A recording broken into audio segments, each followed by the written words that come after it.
Bonjour à vous, aujourd'hui on se retrouve pour une nouvelle vidéo, donc pour une nouvelle aventure. La dernière fois me semble-t-il que nous avons fait la lettre K et du coup dans celle-ci on va s'attarder sur la lettre L et on va parler de Lucky. Le nom de l'univers s'appelle Lucky Princesse Ouvrière. Ça va être un mélange de Mirror Age, je sais pas si vous connaissez.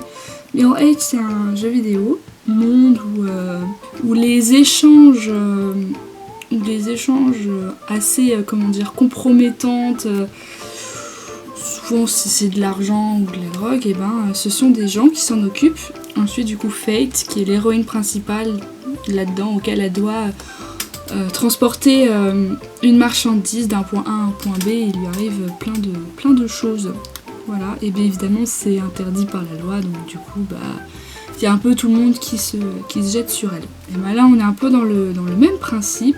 En gros on est dans un monde auquel effectivement, après la guerre, le royaume où vit Lucky, parce que Lucky est la princesse de ce royaume, décide donc de les ouvrir, etc. pour surveiller qu'il n'y ait pas d'échange ou de...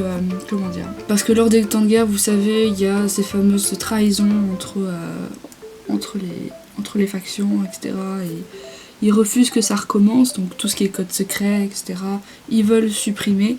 Et donc, quoi de mieux que de récupérer toutes les enveloppes, donc toutes les lettres, de toutes les ouvrir et de, vous savez, censurer les mots qui ne vont pas. Et donc il y a beaucoup de gens qui gueulent là-dessus parce que du coup ils ont plus de liberté d'expression. Du coup il y a certains mots qu'ils ne peuvent plus employer et on appelle ça la novlangue. Alors pour ceux qui connaissent pas, la novlangue c'est une langue que emploie le gouvernement, on va dire, sur la population. Ça veut dire que certains mots rayés du langage, et donc ça fait que ça réduit ton champ lexical et du coup tu parles moins et tu t'exprimes moins, donc tu as moins de chances d'être ouvert d'esprit et de commencer à avoir des idées autres que celui que le gouvernement veut que tu aies. Petite pause dans la vidéo, je parle actuellement donc de la novlangue et en fait je dis comme si c'était quelque chose de réel et de ce qui s'est passé réellement dans notre histoire. Alors j'ai fait mes recherches parce qu'il me semblait bien que c'était pas ce que j'avais appris en cours mais dans un bouquin, c'est pas la même chose. Mais il faut savoir que oui, il y a eu en temps de guerre, effectivement, on censurait les lettres des soldats pour éviter d'envoyer de la terreur du coup pour leurs femmes et pour les gens qui étaient restés dans les villages, etc., en dehors des tranchées. Ça a vraiment existé. Par contre, la novlangue, ça a été créé par George Orwell pour son roman 1984. Et c'est en gros, la novlangue, c'est une incarnation de la double pensée, consiste à une épuration de la langue et à inventer des mots empêchant tout germe de contestation future. Voilà, donc c'est bien ce qui me semblait, c'était bien un gars qui avait créé ce truc. C'est en fait, George Orwell avait littéralement anticipé quelque chose, c'est, comment on appelle ça, un livre d'anticipation en fait. Donc c'est le premier lien que j'ai checké, j'ai pas vraiment trop fait mes recherches parce qu'il me semblait bien que ça venait de George Orwell, donc, d'un bouquin, c'était sûr à 100%, donc... Voilà, vous pouvez aller vous faire vos recherches parce que c'est super intéressant et franchement c'est super chouette. Moi je sais que ça m'avait beaucoup marqué. Voilà, c'était juste une aparté pour expliquer ce qu'était la novlangue parce que j'avais peur que ça crée des...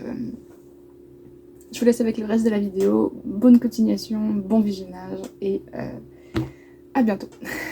Et donc c'est un peu ce qui est en train de se passer et il existe un groupe qu'on appelle les postiers ou les ouvriers, ça dépend du nom qu'on leur donne, qui eux leur objectif donc c'est de récupérer des colis, des lettres, peu importe ce que c'est, et de les emmener d'un point A à un point B grâce aux hauteurs de la ville.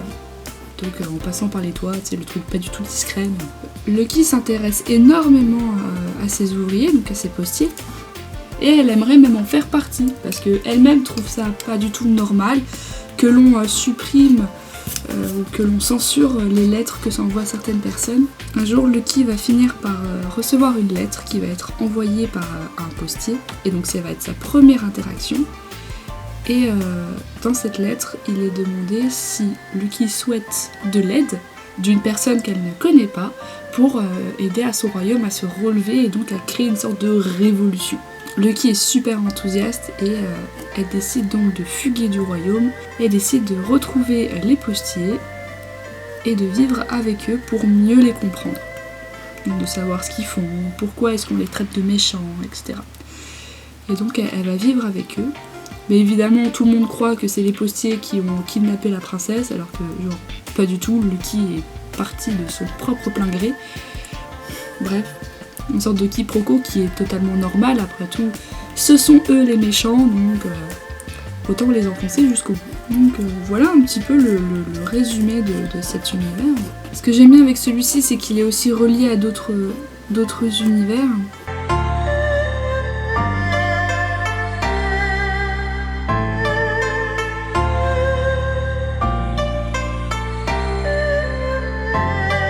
Lucky, c'est un peu une sorte de pile électrique aussi. Elle est très enthousiaste, curieuse.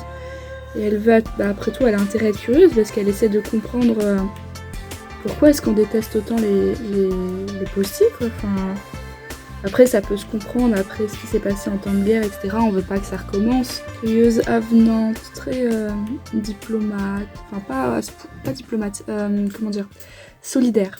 Aider son peuple, en fait, à se soulever.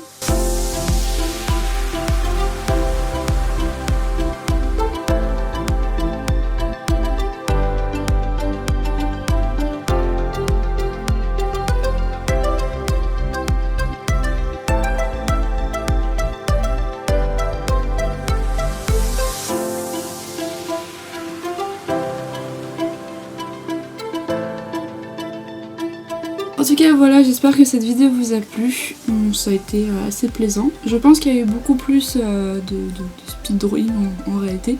Lucky est là et on passera à la prochaine bientôt. En tout cas voilà, je vous retiens pas plus longtemps, moi je vous dis à très bientôt pour une prochaine vidéo. C'était Rio, à votre service. Pourrais-je avoir un mouchoir, j'aime bien. J'essaie de trouver un instrument de musique qui pourrait être drôle. Est-ce que tu crois, Rio du futur, me trouver une flûte traversière pour ce qui va se passer, s'il te plaît? Merci.